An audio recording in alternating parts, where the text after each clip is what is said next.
ሰላም ሰላም እንዴት ናችሁ? በርበሬ ለማዘጋጀት የምንጠቀማቸው ቅመሞች ይህን ይመስላል። እዚህ ጋ ቅርንፉድ አለ፣ ቀረፋ፣ ደረቅ ነጭ ሽንኩርት፣ ደረቅ ዝንጅብል። ይሄንን ስሙን አላውቀውም፣ ግን በጣም ውድ ቅመም ነው ይሄ ማለት ነው። ልክ እንደ ኮረሪማ አይነት ነው ማለት ነው። እዚህ ጋ ከሙን አለ፣ ጥቁር አዝሙድ አለ፣ ነጭ አዝሙድ አለ ማለት ነው። ሌሎችም ተጨማሪ አሉ። ኮሰረት፣ ሮዝመሪ፣ በሶ ብላ፣ ጤና አዳም። እኔ እዚህ ጋ አላስገባኝም፣ ለጊዜው አላስገባኝም።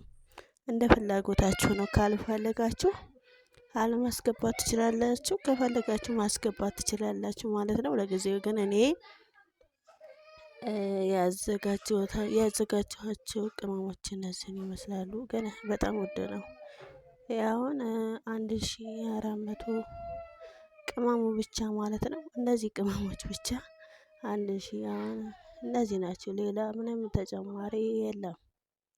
አሁን እቺ ቅመም ማለት ነው፣ ለዚህ ቅመም 1400 ብር ነው ያወጣሁት ማለት ነው። ከዚህ ላይ ያውን የበርበሬ ነው። እዚህ ጋር የታመሰ ጨው አለ ማለት ነው። ያውን ለሽሮና ለበርበሬ ነው ይሄንን ቅመም ያዘጋጀሁት ማለት ነው። ሙሉ ለሙሉ ሽሮ ላይ አናስገባም። የተወሰኑት ቅመሞች ለይተን ለሽሮ እንጠቀማለን ማለት ነው። ከዛ በተረፈ ለበርበሬ ነው ማለት ነው። እና እዚህ ጋር ማለት ነው ጥቁር አዝሙዱ ይበዛል፣ እኔ ቀንስላታለሁ ማለት ነው። ምክንያቱም ይሄ በርበሬውንም ሽሮውንም ሊያጠቁረው ስለሚችል እቀንስለታለሁ ማለት ነው። ከዛ በተረፈ እዚህ ጋር ዝንጅብል እቀንስለታለሁ። ከሙን አሪፍ ነው፣ በጣም ተመራጭ ነው። ይሄም እንደዛው ማለት ነው። አሁን ለጊዜው ለሽሮ ማስገባው ማለት ነው። ትንሽ ቅርንፉድ፣ ቀረፋ፣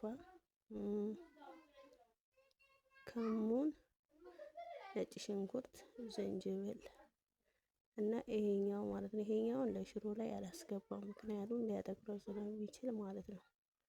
ስለዚህ ከነዚህ ቅመሞች ለሽሮ የማንጠቀመው ነገር ቢኖር እንትን ነው፣ ጥቁር አዝሙድ። እሱም ስለሚያጠቁር ማለት ነው። ጥቁር አዝሙድ ለሽሮ አንጠቀምም። ሌላው እንዳለ መጠቀም ይችላል ማለት ነው፣ ሳይበዛ። በርበሬ ላይ ቅመም ቢበዛ ይነጣል እንጂ ምንም አይሆንም። ቢያቃጥል እንኳን በቁሌት ይጠፋል ማለት ነው።